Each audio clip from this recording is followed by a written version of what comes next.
When I first heard about Jayson Tatum's Achilles injury back in May 2025, I figured that was it for the season, maybe even longer. Achilles tears are no joke in the NBA. They're like the Grim Reaper for a player's explosiveness and confidence. But here we are in late February 2026, and the buzz is building that Tatum might actually suit up again before the playoffs. FanDuel even dropped odds on it, suggesting a return during the regular season is looking likely. Reports say he's been practicing with the G League officially and even dipping into 5-on-5 with the Celtics squad. Personally, like I mentioned, I didn't think he'd be back at all this season. Most guys with this injury set out the whole thing, rehab slowly, and aim for a fresh start next season. But Tatum's young, determined, and the Celtics are humming along without him, sitting pretty at 37 and 19, which is second in the East.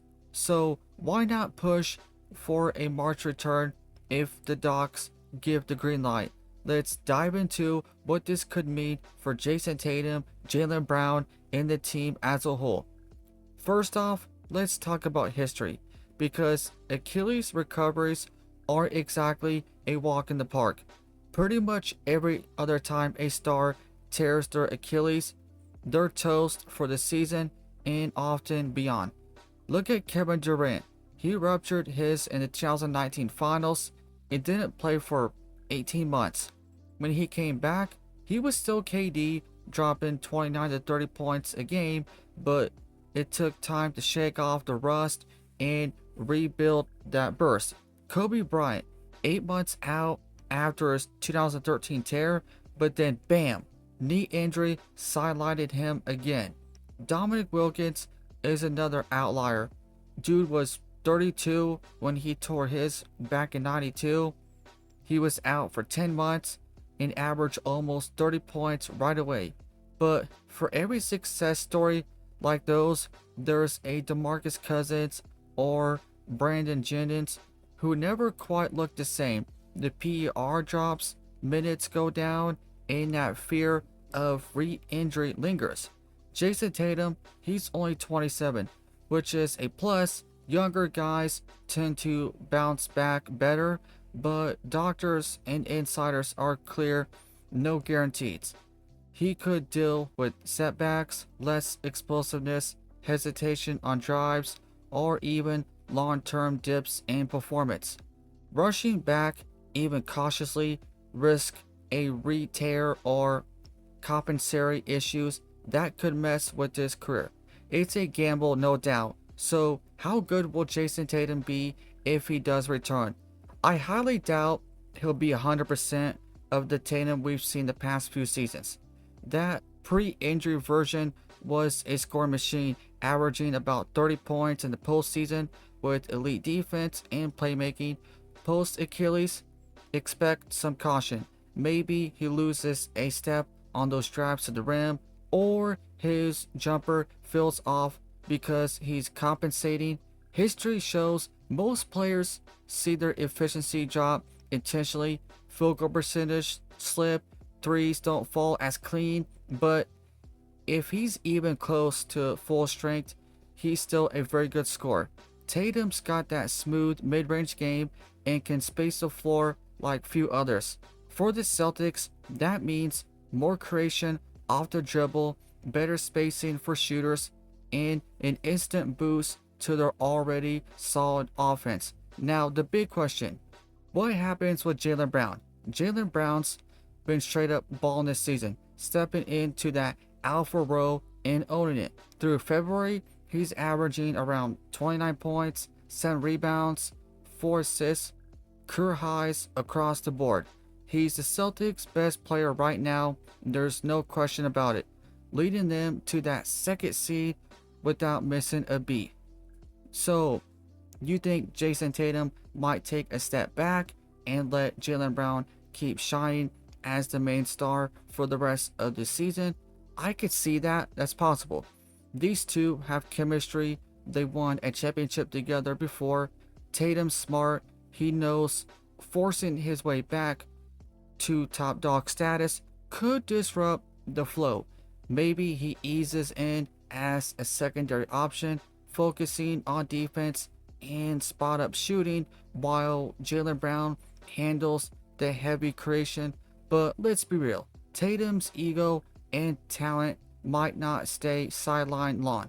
Pre injury, he was the guy, the face of the franchise. If he feels good, it'll probably revert to Tatum Brown duo dynamic with Jayson Tatum edging back to the top. Either way, it's a luxury problem for Boston. Two all-stars who complement each other perfectly.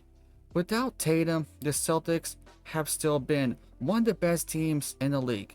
Guys like Sam Hauser have stepped up in the rotation, filling minutes and knocking down threes, but inserting Jayson Tatum back, even at particularly capacity, shakes things up. Minutes get redistributed. Maybe Sam Hauser or others see cuts, which could lead to some grumbling or chemistry hiccups. Ball sharing might get tricky. Jaylen Brown's usage is sky high right now, and Tatum's not the type to just stand in the corner. Lineups could feel awkward at first, especially if Tatum's on a strict 25 to 30-minute restriction. Coach Joe Mazzulla's been cryptic about it all, dodging questions on Tatum's practice involvement, but if they manage it right, the Celtics defense jumps a notch. Tatum's been a good defender his whole career. Long arms, smart reads, pair that with their current setup, and they could lock down contenders. Jayson Tatum, when he gets hot, he's unstoppable. The step backs, pull ups, everything falls. But there's also those cold stretches, brutal, forcing contested mids, ignoring open teammates. It's been a knock on him. Post injury, that could amplify if he's not as quick to create space. He'll need to lean on smarter shots, more off ball movement to stay efficient. On the flip side, his defense should help right away. The Celtics defense is already great, but Tatum's return adds another win stopper, making them even better. Health concerns are huge here, and a lot of fans are worried, rightfully so. What if it gets worse? The Celtics would be wise to prioritize long-term health over a quick burst. They've got depth. They don't need to rush, but with the East wide open, Detroit leading the East at 42-14, but beatable, the temptation's there. In the end, Tatum's return could be a game changer or a cautionary tale. If he comes back strong, the Celtics become favorites again. More spacing, scoring, and defensive versatility. Jaylen Brown stays hot, Tatum slots in seamlessly, and they roll. But if there's a rust or re-injury, it disrupts everything. So that'll be it for this video. Leave a comment, tell me what you think. I much appreciate it if you click that like button. Thank you for watching.